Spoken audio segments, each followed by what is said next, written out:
jusqu'à 2030 et vous venez de gagner le Grand Prix de l'innovation de la prévention. Que pouvez-vous nous dire à propos de votre projet ? Alors c'est plus un projet puisque c'est une solution maintenant et qui s'appelle Comment j'ai mangé mon préventeur.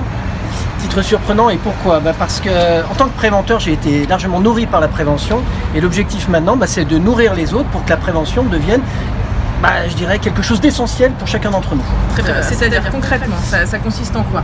Ça consiste, imaginez, vous êtes peintre en bâtiment, je me lève le matin, je vais sur mon lieu de travail, je chausse mes lunettes, donc comme vous voyez ici, et je suis en train de peindre. Pendant que je peins, ces lunettes permettent d'enregistrer tout ce que je suis en train de faire. Je suis ébéniste, j'ai un gant, comme vous le voyez, muni de capteur, qui permettent d'enregistrer mes gestes en permanence. À la fin de la journée, quand je rentre chez moi, épuisé mais satisfait du travail accompli, je vais directement sur mon ordinateur et je vais transférer toutes ces informations sur cette plateforme. D'accord. Donc c'est une plateforme collaborative. Alors voilà, exactement, c'est une plateforme qui va s'alimenter de toutes les informations prises par les opérateurs, cuisiniers, tous les métiers que vous pouvez imaginer, qui vont alimenter cette plateforme.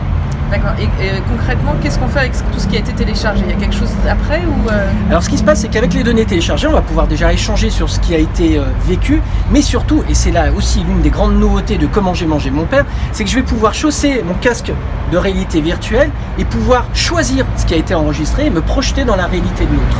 Et pouvoir m'imprégner aussi de la réalité professionnelle des autres. Et pour les personnes qui ne sont pas très au fait de la réalité virtuelle, est-ce qu'il n'y a que ça sur votre site ? Non, bien entendu, on a aussi la possibilité de pouvoir envoyer des informations par des photos qu'on a pu prendre, des textes, ce qu'on a pu ressentir. Cette plateforme est multi-support. D'accord. Et elle s'adresse à qui cette plateforme ? Qui sont les usagers de votre plateforme ? Tout individu en situation professionnelle. Quelle que soit l'activité, vous avez tous et toutes votre mot à dire sur cette plateforme. Vous pouvez tous et toutes nourrir les autres préventeurs. D'accord, alors ça reste très collaboratif, mais du coup très individuel. On reste derrière son ordinateur ? Alors c'est une très bonne remarque, puisque au-delà de la plateforme, la volonté aussi c'est de se réunir pour travailler sur du co-développement. Et là ça peut se faire soit de manière virtuelle, mais aussi de manière physique, se rencontrer dans un lieu pour pouvoir échanger sur les pratiques professionnelles et mettre en évidence ces problématiques de prévention primaire.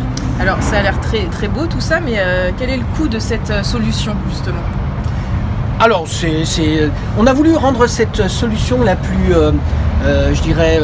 universelle possible. Donc les coûts sont en rapport, on ne va pas en parler ici parce qu'on n'est pas là pour parler d'argent, mais l'objectif c'est vraiment de se nourrir des expériences des uns et des autres, et l'argent ne doit pas être un frein. D'accord, très bien, mais je vous remercie pour merci à vous, à très bientôt.